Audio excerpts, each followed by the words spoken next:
Good morning and welcome to the Point. It is Monday, May 3rd. Yes, Monday, May 3rd, 2021. Thank you to those of you joining us on the GBN Grenada Broadcasting Network's Facebook page, the GBN Production YouTube channel, the website www.gbn.gd, GBN TV channel 7, 11 and 20. Good morning to the listeners of Classic 105.5, 105.9 and all the folks joining us on Party Grenada and Go to FET Facebook pages. Happy to have you joining us on this morning's To The Point program. This morning we are recapping the first 4 months of 2021, and my guest this morning is Mr. Godfrey Augustine, my colleague here at the GBN. Good morning, Gordo. I'll call you Gordo. Good morning. Gordo is a good partner of mine, you know. May his soul rest in peace. But morning, Blossom, morning, Grenada. Everybody tuned in. It's a pleasure to be back. It's been a while. Yes, it has been a while. Happy to have you, sir. Anytime I need to recap, I know my go-to person is Mr. Augustine. So, Godfrey, let's start. 2021, the first 4 months of the year, at least in Grenada, has been dominated by the 4% salary increase that public officers and teachers have been battling for the past, since end of January.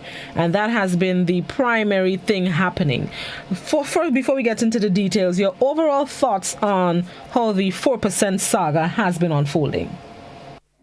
Well, it's unfortunate, Blossom, that it has gotten to this point, and I hear both sides. Of course, one has to pay attention to the fact that the 4% was something that was agreed to between government and the teachers or public servants, and so the government has an obligation to pay that.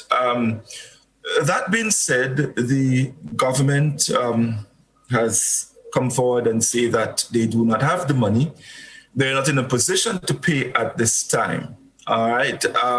Nevertheless, we've seen a number of things happening where government has been able to find monies to make payments to different areas. Of course, the purchasing of the WRB shares, that's one. And we've heard the explanation as it relates to that. In fact, we've heard different explanations. I'm still not sure which one of them I should believe. So that is up in the air. We've also heard about the rehiring of a former member of parliament as an advisor. Of course, monies has to be paid for that. Also taking into consideration, Blossom, that the fiscal, what do you call it? The fiscal management or something like that? The Fiscal Responsibility Act. Yeah, that is still in suspension, as far as I understand. And that, being that, it allows government to spend, all right, to do things. So there are a number of questions that needs to be answered. If the Fiscal Responsibility Act allows government to spend and they've been able to find monies to do a number of other things, why is it that they cannot find the money to pay the teachers the 4%? All right, and we need to get answers from government as it relates to that. Let's look at it from the other side. So government says they cannot pay. And we understand that, of course, with COVID-19, it has been difficult for everybody. Of course, government not excluded. But my question is, if the government cannot pay, has the government gone back to the negotiating table with the union and sign something official? In other words, giving them some sort of reassurance that, look, based on what is happening in the country presently with our economy, we are not able to meet the 4% at this time, but we can pay it, or we can start paying by December, or we can give you 2% in December, and then we can give you another 2%, let's say, in June of 2022. Has some kind of arrangement like that been put forward to the union? I don't know. But I believe if government really and truly cannot pay, and I'm not saying that they can, then I believe the proper thing to do is to give the teachers or the union something official and something proper that they can, have some sort of hope in, something that they can look forward to. I don't think the GUT or whoever it is, they are so hard that they do not understand that at a time like this, government cannot pay. So I am asking the question. I do not know if that was done. And I'm saying, if that is done, if government can say, look, let us go back to the table. This is our position. We cannot pay you now, but we are prepared to sign an agreement with you to pay X amount by X time and X amount by another time. I don't believe the teachers would refuse that. But I think it's a case. But government has said that they are willing to pay by December 2021. That's not formal enough? You want something more concrete than what amount? No, you see, this to me, Blossom, this is a union agreement. It is an agreement between the representatives of teachers and the government of Grenada. Remember, the original agreement to pay the 4% was a signed agreement. So to come and tell me something by word of mouth, and let's face it, Blossom, a lot of people in the country really do not trust the government on things that they say. We've heard them say a lot of things before, and then they've backpedaled. They've turned around and not lived up to what they have said. So I think what is proper is to go back. If you have a signed agreement and you cannot pay, the proper thing to do, the professional thing to do, all right, is to go back to the negotiating table and maybe rewrite or rephrase the agreement to say, look, we are going to pay or we are going to do this by X date. Don't tell me that you will pay by December or you will try to pay by December depending on how the economic situation is. All right. So what am I supposed to do when December comes and then you come back and you say, listen, well, we did say we would try and pay by December, but, things haven't worked out, so we cannot do it. That to me would be a case of sending the fool for the run. So my position is go back to the negotiating table and give the union something proper and official because you signed an agreement. So if we sign an agreement for 4%, don't come and give me no word of mouth now. That doesn't work. Do the proper thing and go back and readjust the agreement to say, look, based on what is happening, we are going to pay you by X time. That is just my position. Like I said, I don't know if that was done, but if it wasn't, I think this is the way to go. And I think we might get better results. A number of protest actions have been led over the past few months, led primarily by the GUT. Of course, the other unions have participated, but it's really the GUT you see on the forefront. Do you think these actions, the marches through the streets, I remember a candlelight vigil on the western side of the island, a sick-out was done last week. Do you think these actions that the public officers and teachers are taking are too much, not enough, uncalled for?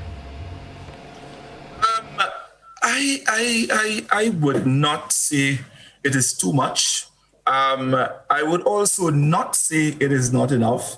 And definitely those actions are called for. They have to do something. Something has to be done because you just cannot sit by. Look, Blossom, whether we want to accept it or not, and I've seen a lot of people try to justify this whole thing about COVID-19 times. And yeah, we understand that. But you signed an agreement. And I know the difficulties teachers have to go through. There are lots of things that has to happen in schools where the Ministry of Education does not put a hand. All the activities that teachers put on to help raise funds, to assist students. And I know of them personally. I know of schools where teachers have to go into their pockets and get monies to get things for schools and for students. I know that personally. So, teachers, they have to do something. Something has to be done, and I believe that things like these, issues like these, should not be politicized. I think the entire country should rally behind the teachers for a proper solution to this.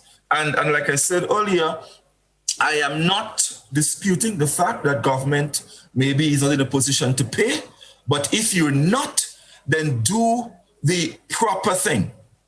Do what is right. Go back to the negotiating table and give the teachers something official and something proper that they can hold to. Don't tell me by December you're going to see how things go. And no. That to me is a joke. And that to me is taking the workers of Grenada for granted. And it is not a nice thing, and I don't like it personally. I don't like it. It was not weekend that just concluded, but the one before, when the president of the GT, Jude Bartholomew, was asked to come in for questioning by the RGPF. What do you think this has done for the fight for the 4%? Well, I think that has given teachers renewed energy, because and let me say it, early. The police has the right to call in anyone for questioning if they have reason to believe that something is done that is not in keeping with the law. They have that right. So I have no problem with the police asking the GOT president to come in for questioning as it relates to planned protests and, in keeping with regulations and protocols as it relates to COVID-19. I have no problem there. But Blossom, let me say this. The very night or the very evening that this incident occurred, I was in Simone in St. Andrew, where someone asked me if I knew what was happening, and I said no. And they showed me this thing on Facebook where the GOT president was called in for questioning, and some teachers gathered, in support and all of that. Now, on my way down from St. Andrew, when I got to Soubise, the very same night that the GOT president was brought in for questioning as it relates to protocols and planned protests, you had people in Soubise jumping up. And this is where my problem is. And if the police is not careful and paying attention to what they're doing, some of their actions are going to stir up anger within sections of the public, and it will not be nice. The law is not for some people. Okay? So I cannot understand. Now, mind you, people jumping up in Soubise is not a reason not to call in the GOT president for questioning. It's not an excuse not to. But I'm saying, how could you, when teachers are protesting for something that is due to them as a result of a signed agreement, be called into questioning for protest actions for what is rightfully theirs, as compared to having people in Soubise Main Road jumping up, traffic lined on both sides of the street, people are drinking and fetting and gallerying themselves, and all sorts of disregard for protocols and regulations. And you have the GOT president in St. David's police station, a police station where people are afraid to go to, questioning as it relates to protocols. That, to me, is total unfairness, and still bearing in mind that the police has a right to call in someone and question them for issues that they are not comfortable with. They have that right. But when you're going to do that, you must make sure that it is evenly spread. Because if not, people are going to get angry, and it is going to create problems. And it is going to make the work of the police difficult. The police is always asking, and we hear them saying, that the success of the police as it relates to solving cases has a lot to do with the public. We've heard many calls from the police to the public to assist and bring information to them so that they can deal with situations. And if things like that continues to happen, people are going to start seeing the police differently. They are going to start seeing the police as being political allies of the ruling administration, and people are going to start having different opinions as to how things are done. So you cannot have people in Sobeys jumping up and gallerying themselves and forming the fool, drinking and carrying on. And then you have the duty president in St. David's police station. St. David's police station, and I want to emphasize that, for questioning on protests and protocols as it relates to COVID-19.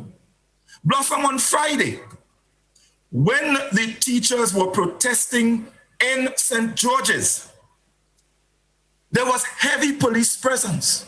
Now, one lady sent me a text message saying to me, Godfrey, I saw something today that made me cry.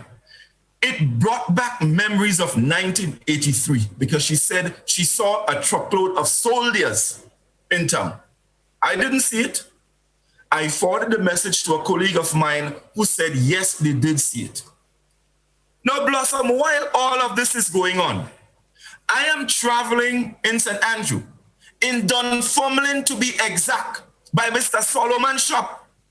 And the NNP Northeast constituents are in their party office barbecuing, drinking beers, no observance of protocols, while teachers are under police watch protesting for what is this?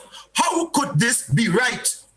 When I got to St. David's in Lafayette, the same thing was happening within the St. David's NNP party office. How could that be fair? Why isn't the police addressing these issues? Why aren't these people called in for questioning as it relates to observing COVID-19 protocols and regulations? It is not right. And I want to go back and emphasize the point that the police has a right to call in anyone for questioning. And Mr. Jude Bartholomew is no exception. But I'm saying, if you're going to do that, it must be across the board. So how? I mean, how insulting it is for NNP supporters in St. Andrew's Northeast, opposite Solomon's shop, the man that is selling roti. And I'm giving specifics because nobody can tell me this, Blossom. I was there, I saw it. And I could tell you the names of some of the NNP party hawks who were there. No protocols being observed, barbecuing and having a ball of a time, and teachers in the hot sun in St. George's protesting and struggling for what is rightfully theirs. That is not right. And government leaders need to pay attention. I heard a former foreign minister calling for the lifting of criminal embargo against the people of Cuba. Why doesn't that former foreign minister call for the criminal embargo on the 4% for teachers? They need to. And all that being said, there is a proper way to do things. You know, Blossom, it's not what you do, but it's how you do it. And I don't think the government is dealing with this situation in the right way. They are not.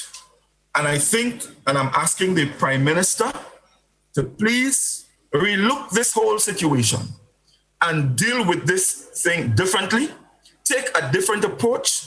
Not when you go to a press conference, Mr. Prime Minister, and the journalists ask you a question, you giggle about everything before providing an answer.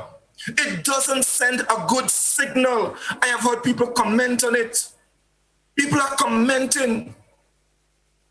You know, I am not saying that it's a he laughs or he giggles, and that is taking people for granted. I cannot say that. I don't know the reason why. But sometimes it is the signal that is sent based on the actions of certain people. And at a time like this, when teachers are struggling for something that is rightfully theirs, You have to show concern. I mean, this government has over the years, proclaimed how much they love the people. They have and continue to. So if that is the case, why not deal with this whole issue in a different manner? A manner where everyone can be satisfied and feel comfortable. Not everyone will be happy with everything, but at least they can see some level of fairness across the board. And this is how I view this whole thing, Blossom. I don't like how it's going. We are all in this thing. Everyone is going through difficult times now. Everyone. And not just Grenada. What's happening in India, Blossom? Thousands of people dying. They're running out of space to cremate people in India. And India is one of the largest countries in the world. So this crisis is not only here in Grenada. And I do believe that the government of Grenada can address this whole issue differently and fairly so that all of this protest action can stop and that we can go on with our business of developing our country. A comment on the Facebook takes me to the next thing that I was about to ask. The person on Facebook says, be careful. Tomorrow you may not have a job. Victimization is the new normal. That's all right. That's okay. As a matter of fact, they can't fire me. And I'm saying it, they can't fire me. I have not done or said anything wrong.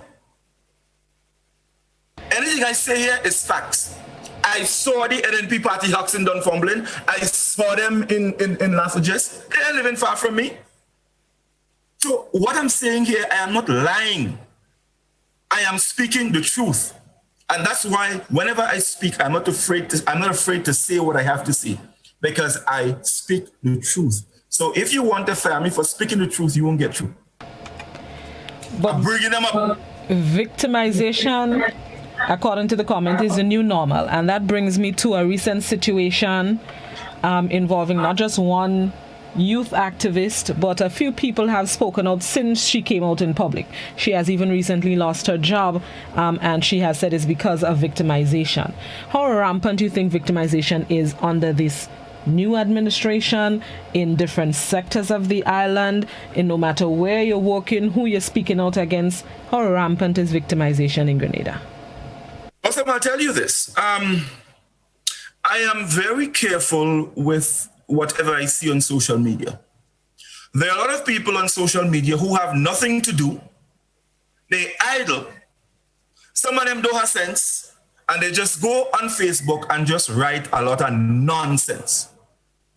And I don't have time for that. I have never experienced victimization. There are people who have said they've been victimized, and victimization is wrong. Because we have to remember, what goes around comes around. It will take a long time to come around, but it will come around. So if people are being victimized for speaking the truth, I have a problem with that. That being said, I must remind the people, again, that it is not what you do or what you say, but it's how you do it and how you say it. And that's all I'm going to say about victimization for now. All right, boss. So be it. Speaking of the nation's leader, he was, regularly, he's always in the public's, the next end of the firing squad. And last week it happened again following a comment made by an Egyptian businessman in terms of thinking of privatization of the Morris Bishop International Airport. Some people were taken aback by the investor's comment, and others were really speaking out because of the response of those in attendance in the way they were clapping and, more or less signaling their support of the statement. What are your thoughts, one, on the statement, two, on the possible privatization of MBIA? Is this something that government should consider, whether it's this one or the next one? Blossom, there is nothing as it relates to the possibility of privatization of our international airport. If if they want to see another revolution in Grenada, let it try. That's just my personal opinion. Mr. I can't pronounce his name, and I ain't gonna try. Naguib Sawiris. Yeah, all right. let's put this into context, Blossom. The man was in his place where he was announcing whatever he was doing. He invited a number of individuals who are in a position to go into his establishment where they can be, treated nicely. Me and you can't go there, Blossom. Me and you so can't go there. You understand what I'm saying? So he made his statement. He opened his mouth. A few words happened to jump out. Some people, Blossom, have you ever heard about voluntary and involuntary action? Yes. Yeah. Right.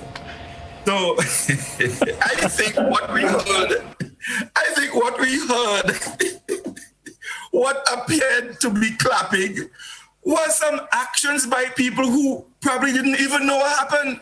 It was an involuntary action because I am certain they didn't even understand what the man said. The man clearly doesn't understand our history. So to make a statement like this, you see, Blossom, this can open up a whole can of worms because, there are those among us who can not only here in Grenada, visit establishments like these, by invitation and be treated nicely, in some instances be rewarded nicely, with approximate figures. So when you hear statements like these made, and there is an involuntary action where you hear what appears to be clapping, I don't get worried about that. I want to reassure the Grenadian people. I don't know what all you're worrying about, There is no way, not in this life, they could privatize our international airport. So, Mr. Sawiris, I pity you because you do not understand our history. You do not understand how this airport came about. I'm not even sure if he knows how many parishes we have in Grenada, So let's no, mind you, I said I'm not sure. I didn't say he doesn't know. Right. So we don't need to pay attention to what this man said. I think we're just wasting good energy. Instead, I think we should focus our energy in giving support and solidarity to our public servants to get their 4%. It's interesting that he knows about, asking the government to consider privatizing the airport. If he was so familiar with what's happening in the country, why didn't he ask the government to consider paying teachers a 4%? So Mr. Sawiris needs to know his role and focus on the development of his establishment and help to bring in some more tourists into Grenada so we could get some tourist dollars and get the tourism industry going again. Leave the airport. Where you see the airport, the way you pick it up, just knock it down right there and just leave it there. Because you ain't know nothing about it. All right, boss, let's take a break. Let me take a breath. And then we're going to come back and continue. We're speaking with my colleague here at the GBN, Godfrey Augustine, looking back at the first 4 months of 2021. To the point, we'll be right back.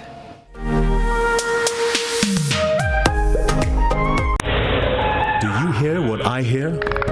Listen to the ocean, and you will hear a cry for help. The ocean is hurting, and we are the source of the hurt. But we can stop and start to heal our ocean by preventing pollution from getting into our waterways. It can start with you. Join an active organization, or better yet, make a personal commitment. Commit not for just one day in the year, but for the rest of your life. Let's dispose of our plastic and other waste responsibly, and let's start building resilience. Let the healing begin. This message is brought to you by the OECS Commission with funding from the Government of Norway. REMLIT, tackling ocean pollution from turf to surf. A message from Grenada Solid Waste Management Authority on the occasion of the International Composting Awareness Week.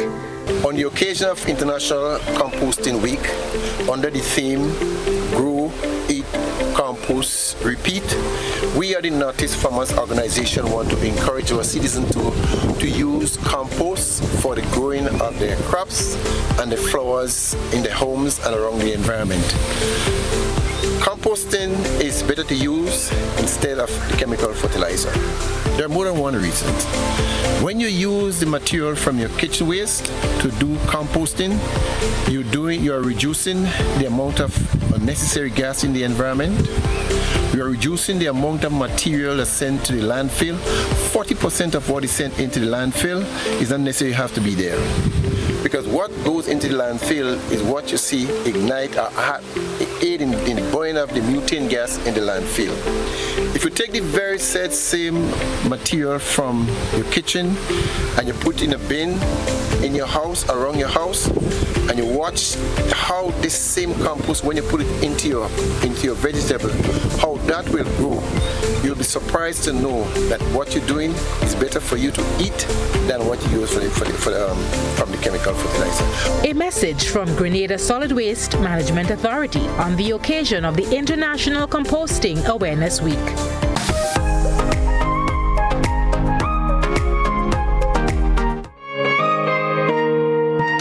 Welcome back to The Point. We're speaking with my colleague Godfrey Augustine, looking back at the first 4 months, 1/3. It's not a quarter. We're looking back at the first 1/3 of 2021 this morning. We're covering as many topics as we can. And before I go to the phone lines, let me hear from Godfrey. Vaccine. Right now, government is rolling out its vaccination plan. There has been some reluctance in the beginning, and right now officials are saying that they've plateaued. They've seen the height of the amount of people that would turn out to get vaccinated voluntarily, at least. What is your take on how the vaccination program has been rolling out? Blossom, I think they've not done bad. However, I mean, and I'm speaking here personally. I cannot tell anyone to take or not to take the vaccine, but I would encourage people. As a matter of fact, this week I'm going to get my second jab. I think it's important that people understand the need to take the vaccine, and they should also know that taking the vaccine does not prevent you from getting COVID-19, but what it will do is prevent you from being in a position where you have to go to the hospital and probably require, the kind of medical assistance that we really can't provide here in Grenada. We can just turn our televisions on and see what's happening in India. People are dropping daily. And I mean, a country as big as India, the country where the lab for the vaccine is located, they cannot provide for the people, So we need to understand the seriousness of the COVID-19 and the importance of being vaccinated. Also very important, the more people that gets vaccinated, and the faster we get vaccinated, the faster we can open up our economy, which means that things will become a little better for every one of us. So I would like to encourage people, to get vaccinated. And that's just my position. Like I said, I cannot tell anyone to go do it, but I can advise and encourage people. And that's what I'm going to do. I've done it on my programs, and I would continue to do it because I think I understand the reasoning behind the vaccination well enough to encourage people to get vaccinated. That to me is very important at this time. So our health officials need to continue the education program, keep encouraging people, keep getting them to understand the importance. And like with every vaccination, there are side effects, but I don't know that we've heard of people who have died from taking the vaccines. We've heard about some adverse reactions, but let's look at it. It's really nothing compared to how many people are dying daily from the COVID-19. So it is very, very important that people get vaccinated. I personally feel like maybe the approach is something that is not really working out for government in terms of its encouragement to let people get the vaccine. How can government change its approach? And somebody said to me, possibly it's not the message, it's the messengers. Government. That is true. That is true. You see, one of the things that's plaguing us in Grenada badly is the politicizing of every single thing in this country. You know, so when you hear people from a main opposition party talking about people's rights and you know going after the prime minister for talking about the vaccine, that doesn't make any sense. Look, there are some things we need to look at holistically as a Grenadian issue rather than a party or ruling government issue. Vaccination and COVID-19 is not a party thing. Right? NNP could get COVID, NDC get COVID, whoever, which it doesn't matter where you belong, what class you are, you can get COVID. So this is not a political issue. It is a Grenada issue, and we as Grenadians should all look out for each other. We should observe the protocols, follow the regulations so we can, prevent this virus. Because let me tell you, it is not over. We still have I think, is it 2 positive cases here? Imported cases, yes. But that is not a message for people to let their guards down. Because remember, we still do not understand everything about the vaccine. We've seen the vaccine mutated to different variants, which are even worse than the initial one. So we have to pay attention to these things. We need to pay attention, and so our health officials need to continue to push the message, and encourage people, get them to understand the importance. I think this is what is most important. That should be the most important message. Getting people to understand the importance of being vaccinated. Engage workplaces, get managers of business places to encourage their staff to get vaccinated. It is important because this is what is going to help us to get out of the crisis sooner than later. All right, it's now time for viewers and listeners who may have questions for this morning's program. Looking back at the first 4 months of 2021, this is your opportunity to ask them. The landline number 435-2041. The WhatsApp number is also 435-2041. Please, only written messages on WhatsApp, and you can continue to comment on the Facebook page and the YouTube channel. The first question I'm going to ask is on WhatsApp. The person says NNP activities are takeaway services, but at the same time, every Saturday the NDC is having activities all over Grenada. Well, the law is not for NNPites alone. If there are people within the NDC who are breaking the protocols, the police need to call them in as well. And that is my position.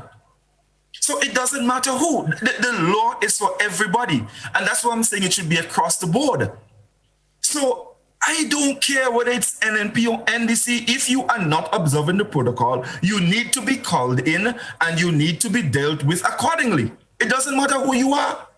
And I have no qualms about that. So it doesn't matter.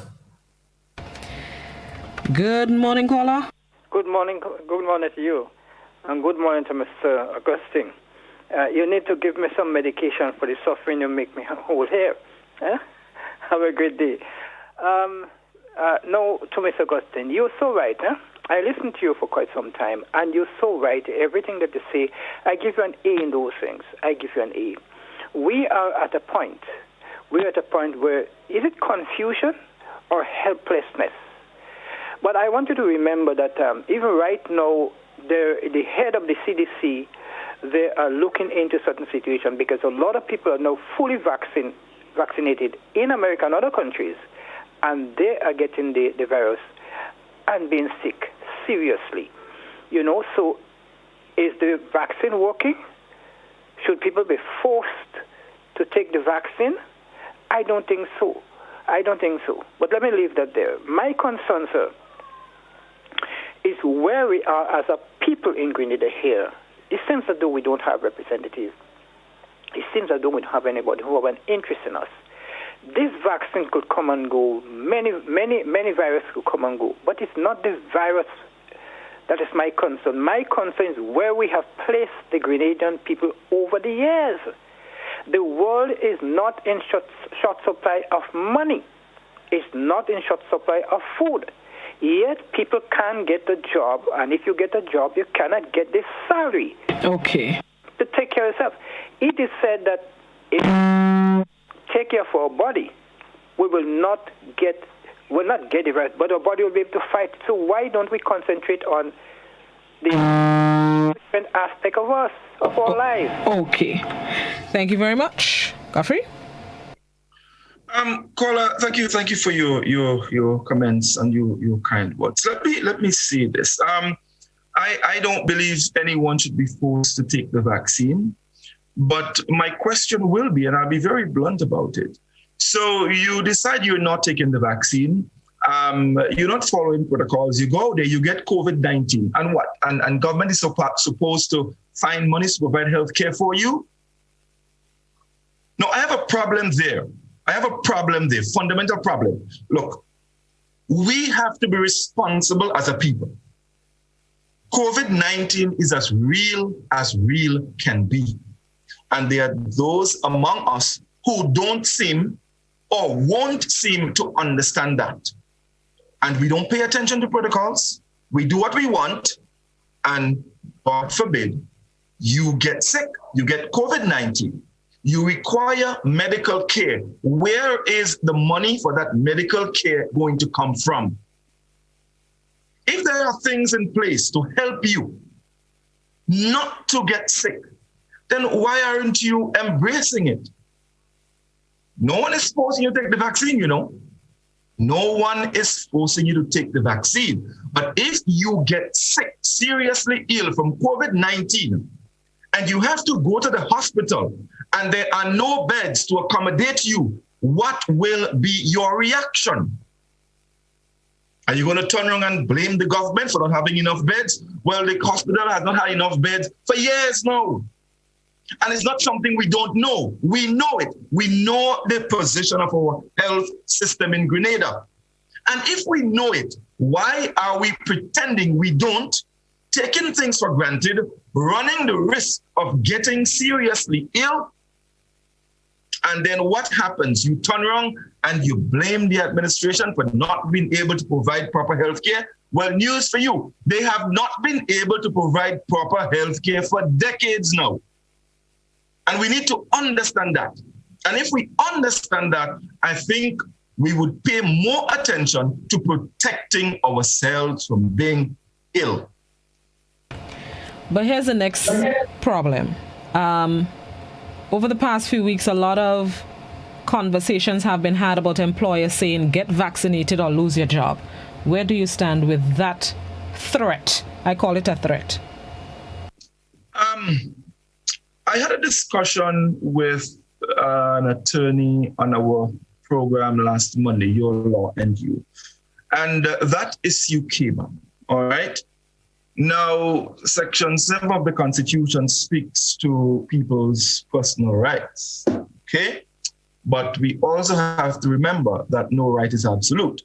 So, and two of the reasons highlighted was one, public health, public safety, all right? Now, my question is, if an employer feels uncomfortable or feels that the safety of his or her establishment will be compromised if someone gets sick or someone gets infected with COVID-19, what is he supposed to do? Now, that's the question I would ask people who are, questioning that. I am not here to decide whether or not an employer should, terminate the services of an employee if they don't want to get vaccinated. I cannot decide that. But my question is, if the employer feels that his business place is compromised, because look, remember what happened at a hotel in the South. We remember what happened to a business establishment in Mount Gay, how quickly this thing spread. My question to all of these people are, if the employer feels that his business place will be compromised and the safety and health of his workers or people who are coming to do business with him, if they will be compromised as a result of a COVID-19 threat, my question is, what should that employer do? And that's how I would respond to the question, Blossom. Okay. I'm having a problem with the threat, but I hear what you're saying, but it is still sitting right on my chest, I'm going to be honest. Then maybe you can provide an answer. What do you think, Blossom, an employer should do? I think if it's a choice, it's a choice. If you're telling me that it's up to me if I want to take it or not, then that's fine. But for you to tell me, and especially in these, as old people used to say, in these hard guru times, in these COVIDious times where a job is not like I could go outside and pick peas, to threaten me with that is like, I don't have a choice. And that's the problem I'm having. If you're telling me it's a choice, let me make up my mind. Don't tell me take it or not. And then it's like I don't have a job because I can't leave.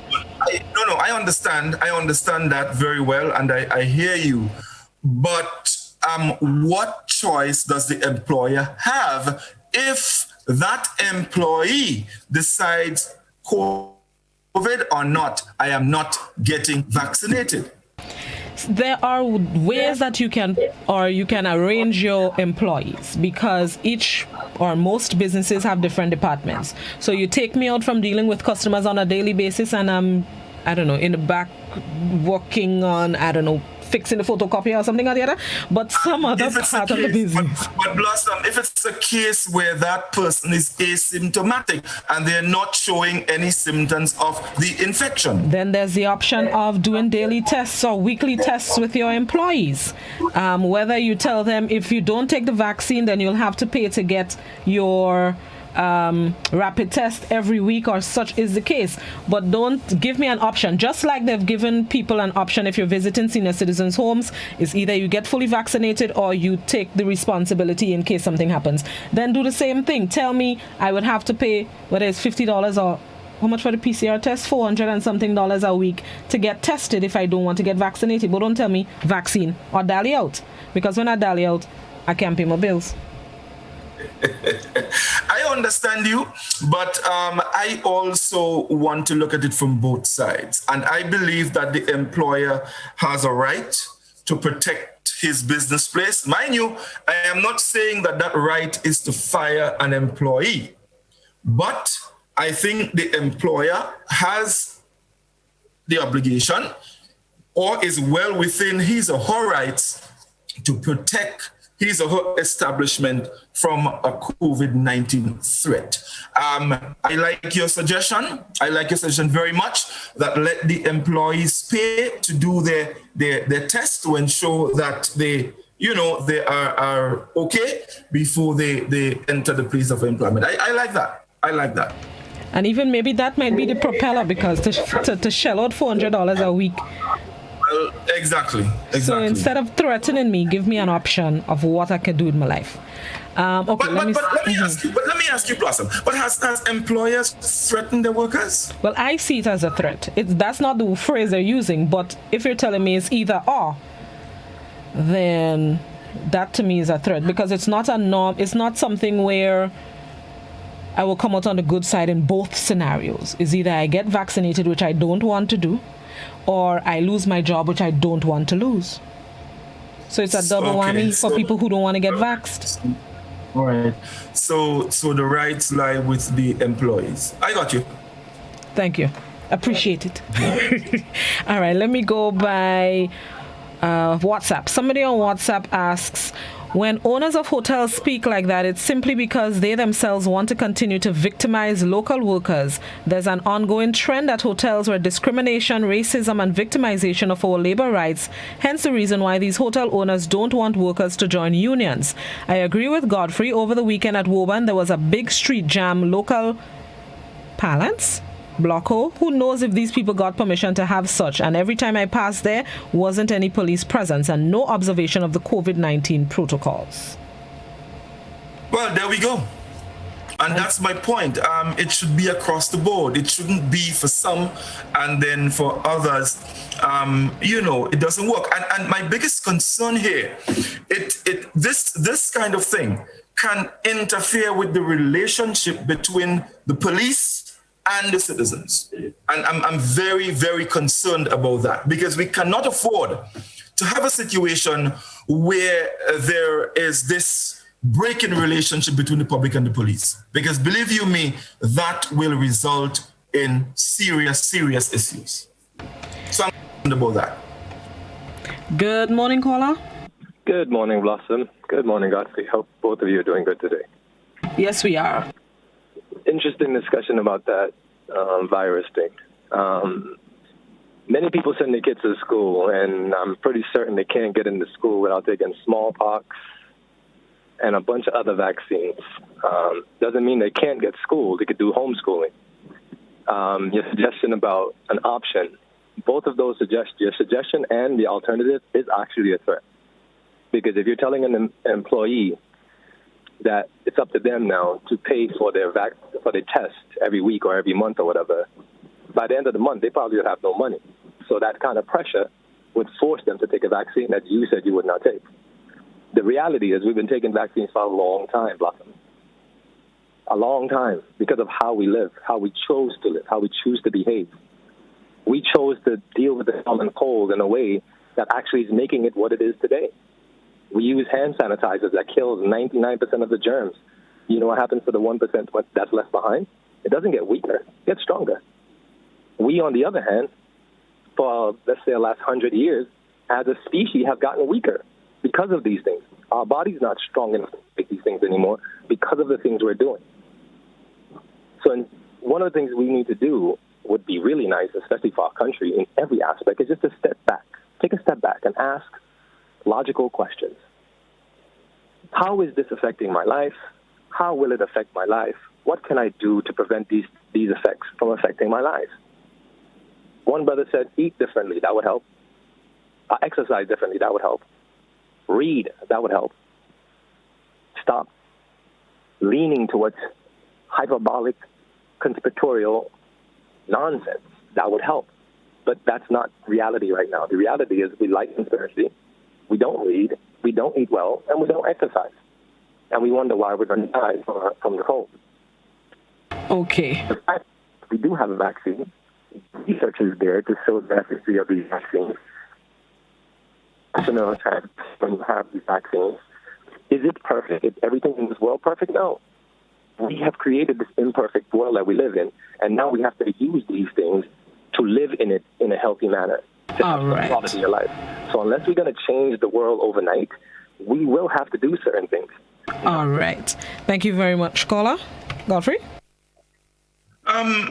We have to do, I agree with the caller, we have to do what we have to do. We have to make changes, to ensure that we are in control of this COVID-19, because it's a serious issue. And I still maintain that, people should see the importance of being vaccinated, so that we can, sooner than later be in charge of this and get our economy going again.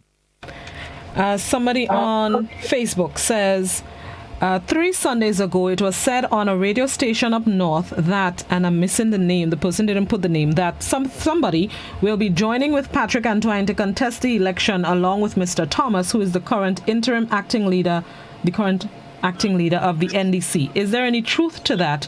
And what's your view on we deal with the MBIA. So is there any truth to Persuader joining TGM? And I'm hoping the person put the name while you answer. But have you heard that, a matter of fact? I don't know anything about that.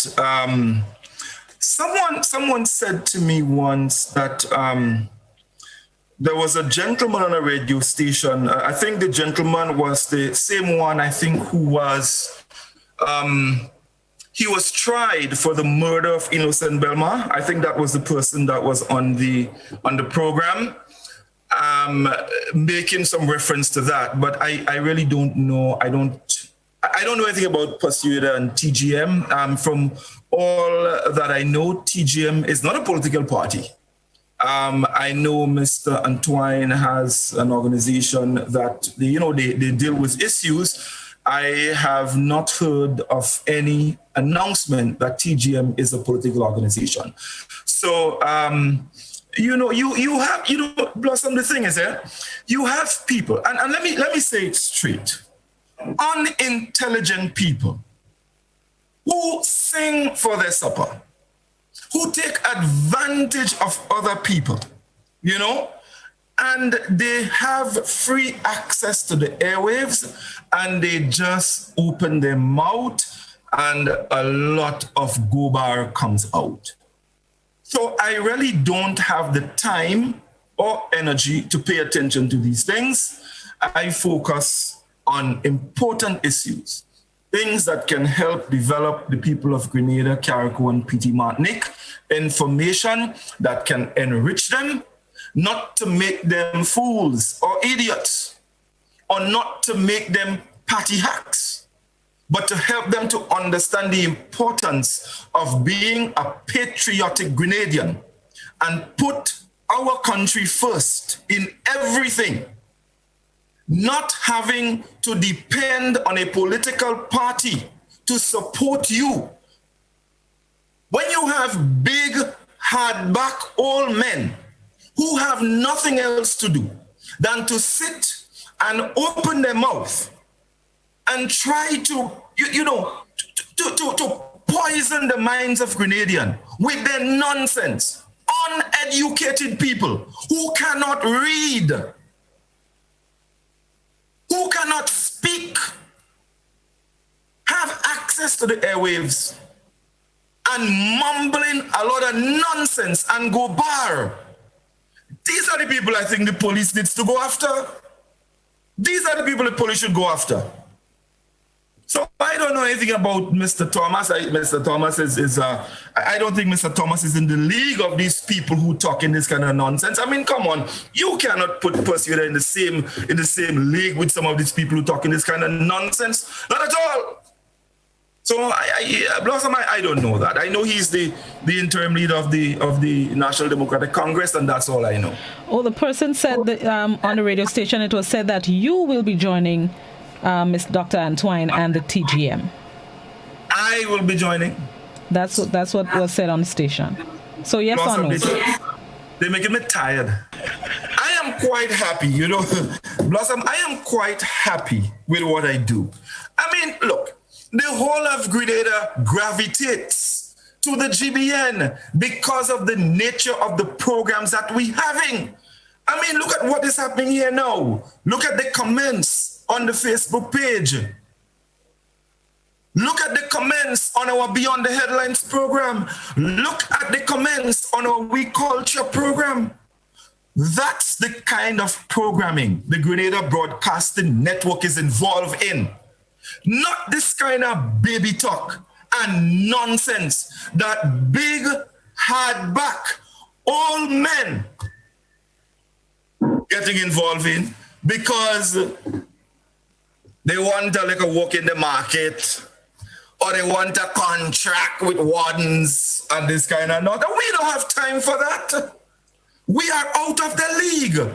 So I am quite happy with what I do at the GBN because we help to teach people and help people to understand the things that they need to know to be better Grenadians.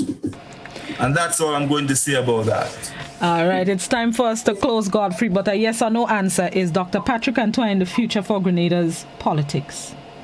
Or the future of Grenada? Yes or no? I think the future for Grenada is the Grenadian people themselves. And the quicker the Grenadian people open their eyes to what is happening in our country, the things that are happening that is destroying our beloved land, the quicker we are going to do what is required to change it. It has not been happening now, and we see the signs. The signs are before us. We are seeing it. And I'm calling on every Grenadian at this point. Forget about party. Focus on Grenada. This is what we need to do. and let us call out the wrongs when they're happening, and let us rally with the rights when they're happening, so that we can take Grenada to a different level. That's what we have to do. If we put our trust in a man, problems. We had put our trust in Gary. We saw what happened. We ended up with a revolution. We put our trust in Bishop. We saw what happened. We put our trust in Tillman. In 4 years, they disintegrate. We put our trust in the present Prime Minister, and everyday teachers protesting, public servants having problems. Clearly, when we put our trust in man, we have a problem. Let us take back control of our country as a people. And we can start doing that by not being afraid to speak out. And our Prime Minister has told us that, he said, don't be afraid to talk. When you see things happening, speak about it. No politician can do you nothing. Those were the words of our Prime Minister. So I'm calling on all of us in Grenada. Let us take back our country. Some years ago, Lady Fearless sang a song. Let we take back our country. It is time for us to do that. And once we do that, let us call them out. Call them out. And once we do that, we're on the right track. Blossom, thank you very much. And thanks to all the viewers. Thanks for your comments, your questions. I really do appreciate it. Don't forget, you can join me at 6, Your Law and You, and we are discussing this evening at 6 o'clock the whole issue of the vaccination and the people's rights to take it or not, and whether the employer can, determine that someone has to take it or be fired. So this issue would come up later on at 6 o'clock on Your Law and You. Who will be the guest? Our guest would be Mr. Joseph Lane. All right. Lovely. Godfrey, thank you very much. In the next 4 months, again, we'll meet up and look at the issues happening nationally. It might be before that, according to how juicy the thing gets, but all the time. Thank you very much. Have a good day. Thank you to Godfrey, and thank you, viewers and listeners, for tuning in. We are over time. Mid-Morning Buzz is up next. I see Joseph making his way into the studio. Enjoy the rest of your Monday. Is rain still falling? Let me see what's happening on the outside. I'll be back tomorrow morning, God willing. Enjoy the rest of your day.